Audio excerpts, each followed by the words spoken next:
The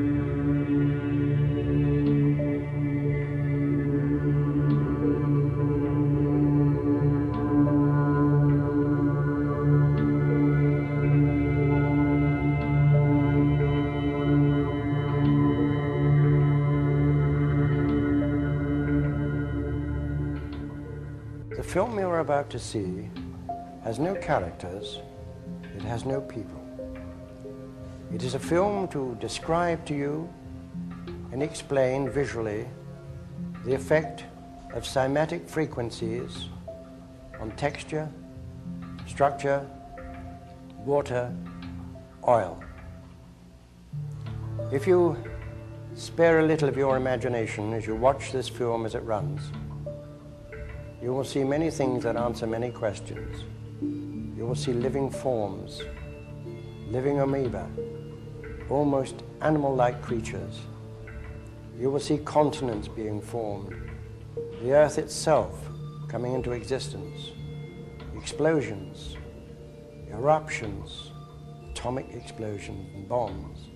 You can see all this and watch it before your eyes, but everything owes its existence solely and completely to sound.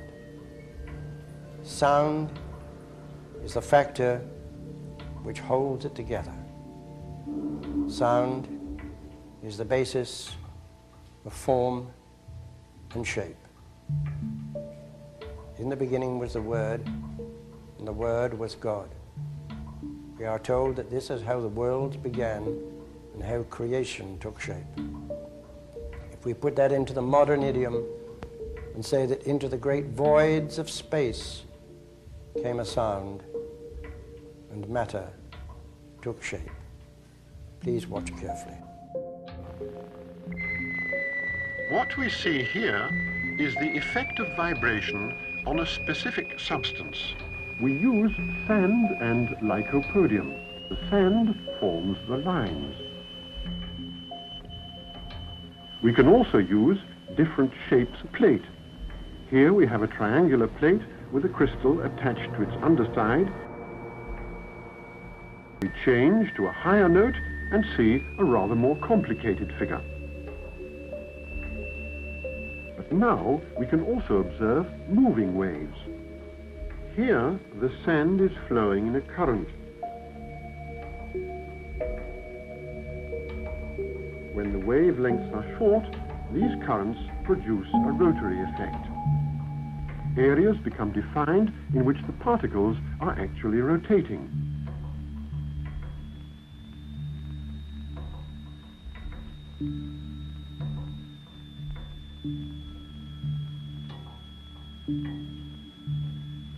In vibrating glycerin, we see continuous waves which form the queerest figures.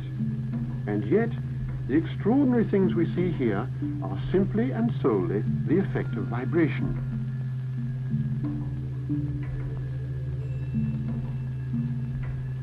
A fluid, colored black, is dripped into a transparent fluid. Vibration now gives rise to curious eddy formations.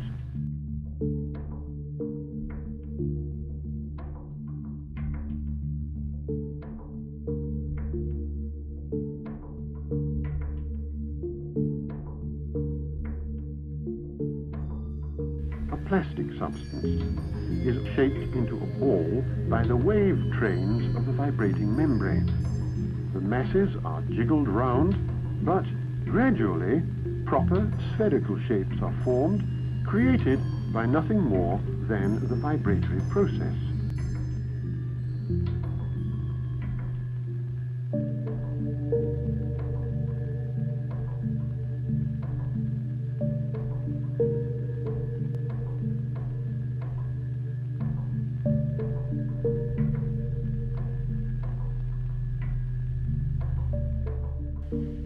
Now, by changing the amplitude, that is, changing the volume of the tone, we can bring about a very interesting phenomenon. The tone is the same, but we introduce a burst, an amplitude burst, and every time we do so, it integrates the whole situation.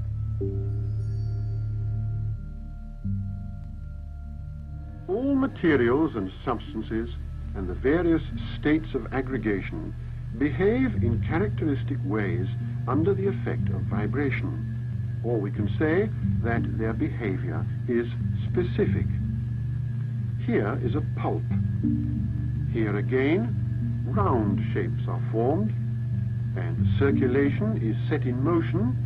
There is a definite ripple effect caused by the wave trains in the vibrating membrane, a rich field of effects due to vibration. And, to end with, here, by way of contrast, is a sonorous figure, a static figure instead of a dynamic one, representing the opposite pole in the vast range of phenomena that make up the world of vibration.